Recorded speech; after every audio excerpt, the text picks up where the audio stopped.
Here, Shaggy Dog.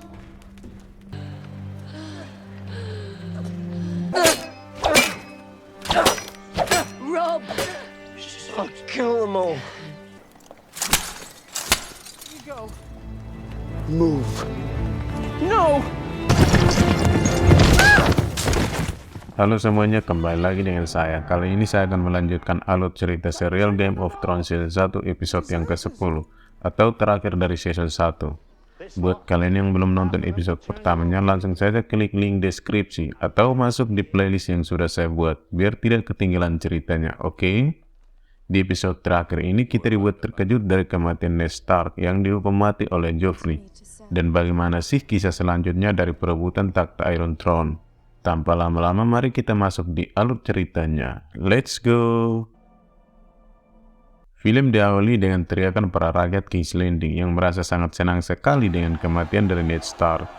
Dan Sansa yang berada di dekat ayahnya pun pingsan melihat kejadian itu. Dan Arya yang diselamatkan oleh salah satu Night's Watch yang juga berniat membawanya pulang ke Night's Watch. Akhirnya orang ini pun memotong rambut Arya agar tidak dikenali oleh pihak kerajaan yang mencarinya. Shut, boy. I'm not a boy! You're not north, boy. We're going north. Scene berlanjut di mana Arya akan dibawa menuju utara atau Night's Watch. Ia berkata kepada Arya bahwa sekarang namanya bukan lagi Arya melainkan Ari agar pasukan kerajaan yang mengejarnya tak curiga lagi dengannya. What's your name? Ari. Sesampainya bersama rombongan yang juga akan pergi menuju Night's Watch, ia bertemu dengan anak-anak yang mengganggunya. Arya dituduh mencuri pedang yang ia bawa dan berniat ingin mengambil pedang tersebut. Let's have a look. You better give me that sword! You want it? Namun Arya melawan perlakuan dari anak-anak itu, dan akhirnya Arya bertemu dengan Gendry, anak haram dari King Robert yang juga akan pergi ke utara bersama rombongan. This is Castle Forge steel. Scene kemudian berganti di Winterfell. Di scene tersebut, kita diperlihatkan Master Luwin yang sedang membaca surat yang isinya adalah kematian dari Ned. Begitupun kabar tersebut sampai di camp pasukan Winterfell di mana Catelyn dan Robb berada. Mendengar hal tersebut, mereka berdua pun sangat terpukul dan tak menerima atas apa yang terjadi. Kabar itu juga sampai di markas Night's Watch di mana Jon Snow memutuskan untuk pergi dari markas tersebut untuk bergabung dengan saudaranya Robb dan akan membalaskan dendam atas kematian ayahnya dengan memenggal kepala Joffrey. Get out my way, son. Oh, put out the word. Move. No! Jon Snow pun pergi meninggalkan markas tersebut. Belum juga jauh dari markas tersebut, Jon Snow pun dikejar oleh teman-temannya dan juga ghost peliharaannya. Di dalam pengejaran tersebut, Sam yang jatuh dari kudanya dan Jon Snow yang mengetahui Sam terjatuh akhirnya tak tega untuk meninggalkannya. Ia pun kembali kepada teman-temannya. We're taking you back to where you belong. Lalu teman-temannya mengingatkan Jon akan sumpah yang ia ucapkan dan kalaupun ia pergi dari markas Night's Watch, hukumannya adalah hukuman mati karena telah meninggalkan markas tersebut. You took the oath, you can't leave. I pledge my life and honor to the Night's Watch. Akhirnya Jon Snow pun mengurungkan niatnya untuk pergi bergabung dengan saudaranya Robb dan kembali lagi ke Night's Watch. Keesokan harinya, Ser Jorah berkata kepada Jon Snow beruntung dirinya tidak dipenggal kepalanya karena apa yang telah ia lakukan tadi malam. Namun Jon Snow mengatakan bahwa Joffrey telah membunuh ayahnya. Ser Jorah juga berkata, apakah kamu bisa mengembalikan hidup dengan pergi dari Night's Watch? They killed my father. And you're gonna bring him back to life, are you? Ser Jorah juga mengatakan bahwa di balik The Walls, para Ranger Night's Watch melaporkan bahwa semua desa telah ditinggalkan karena takut dengan para Wildling. A captured wildling swears the tribes. Ser Jorah juga mengatakan kepada Jon Snow ia akan pergi bersamanya dengan para pasukan ke balik The Walls untuk melawan para Wildling dan mencari keberadaan Engel Benjen dan mengajak Jon untuk pergi bersamanya. Because I want you and your wolf with us. I mean to find out what's happening. Scene kemudian berlanjut di mana memperlihatkan pasukan Robb Winterfell yang berkumpul untuk mengatur strategi. Mereka mengusulkan untuk memperkuat kekuatan dengan bergabung dengan Renly Baratheon dan Stannis, karena mereka yang sebenarnya berhak sebagai pengganti raja karena mereka saudara kandung dari King Robert. Namun yang lainnya berkata kita tidak usah bergabung dengan Renly dan Stannis, lebih baik kita berdaulat sendiri. karena orang-orang selatan tidak mengetahui apa-apa tentang utara. Dan di momen itulah Robb diangkat sebagai raja yang baru menggantikan ayahnya Ned Stark. Renly is not the king. The king in the north! Scene lalu berlanjut di mana Catelyn Stark menuju ruang tahanan menemui Jaime Lannister. Sesampainya di sana, Jaime Lannister ditahan. Catelyn mendapatkan hinaan oleh Jaime atas kematian dari Ned Stark, suaminya itu. Catelyn lalu menanyakan kepada Jaime bagaimana anaknya Bran bisa jatuh dari menara Winterfell. Dan Jaime menjawab, ia mendorongnya dari atas dan berharap ia mati. How did he come to fall from that tower? Scene lalu berganti di mana kabar bahwa Jaime tertangkap telah tersebar ke King's Landing dan juga ayahnya, Tywin Lannister.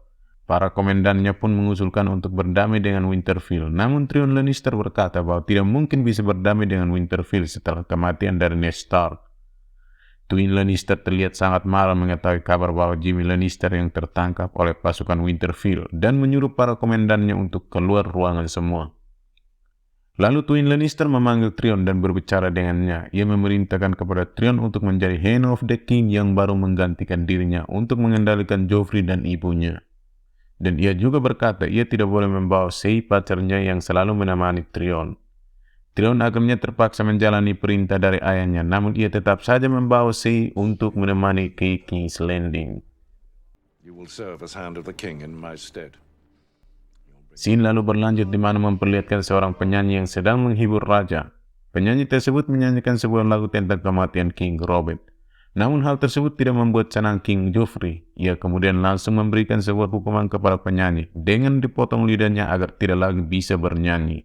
Lanjut, King Joffrey pun bergegas pergi dari Iron Throne dan bertemu dengan Sansa. Ia kemudian mengajaknya untuk memperlihatkan sesuatu kepadanya. Sansa sebenarnya diajak oleh Joffrey menuju pagar istana. Dalam perjalanan ia mengatakan agar segera menikahinya dan Sansa harus menuruti perintahnya. Dan ternyata Sansa diajak oleh Joffrey untuk memperlihatkan kepala ayahnya yang ditancap di tombak. No, please, no! I swear Mother says I'm still to marry you, so you'll stay. Sansa yang tidak kuat melihat apa yang dilakukan kepada ayahnya, namun Joffrey memaksa Sansa untuk tetap melihat kepala dari ayahnya tersebut. Dan Joffrey juga berkata bahwa ia akan melakukan hal yang sama kepada saudara-saudaranya.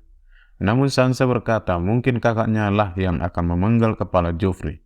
Perkataan tersebut membuat Joffrey marah dan memerintahkan Ser Verin untuk menghukum Sansa dengan menamparnya 1 kali. Setelah Sansa menerima hukuman itu, ia menemukan kesempatan untuk mendorong Joffrey ke bawah gedung itu.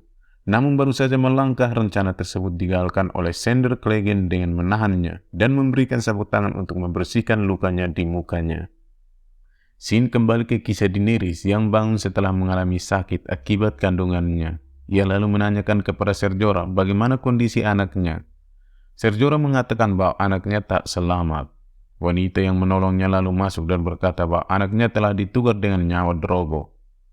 Mendengar hal itu, Daenerys marah dan menanyakan bagaimana kondisi suaminya sekarang. Namun Ser Jorah menahannya untuk melihatnya nanti, tapi Daenerys memaksa untuk menemuinya. I want to see him now. Ketika keluar dari tendanya dan Daenerys melihat bahwa sebagian besar rakyatnya telah pergi meninggalkannya. Ser Jorah juga mengatakan bahwa Dothraki akan mengikuti yang terkuat dan kondisi Drogo saat ini sangatlah mengkhawatirkan. Benarlah apa yang dikatakan Ser Jorah, kondisi Drogo sangatlah mengkhawatirkan. Daenerys selalu bertanya sampai kapankah kondisi Drogo akan seperti ini. Namun wanita itu menyebutkan bahwa Drogo akan seperti itu selamanya. Wow, amazing.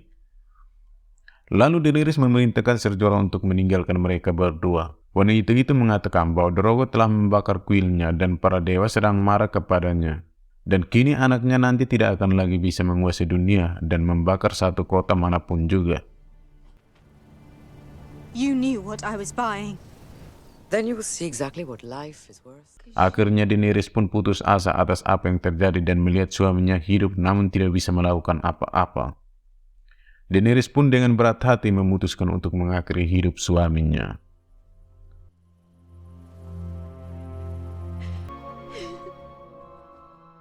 Lalu Daenerys memerintahkan rakyatnya yang tersisa untuk membakar mayat dari suaminya bersamaan dengan telur naga yang ia miliki. Ia juga memerintahkan kepada budak-budaknya yang tersisa untuk pergi karena ia telah membebaskan semuanya. Lalu Daenerys memerintahkan kepada Ser Jorah untuk mengikat wanita penyihir yang menolongnya bersamaan dengan mayat suaminya untuk dibakar.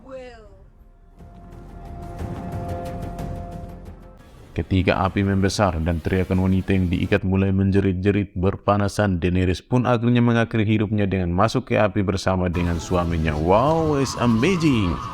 Keesokan harinya ketika api telah padam dan semuanya telah menjadi abu, Ser Jorah menemukan hal yang mengejutkan bahwa Daenerys masih hidup. Dan juga 3 ekor naga lahir kembali ke dunia dan film season 1 pun berakhir atau bersambung. Oke guys, bagaimana sih kelanjutan dari kisah perebutan takhta Iron Throne? Pastinya akan semakin seru dan penasaran, ikuti terus channel ini. Terima kasih untuk kalian yang sudah menonton sampai selesai dan jangan lupa tinggalkan like, comment, subscribe, and see you next video.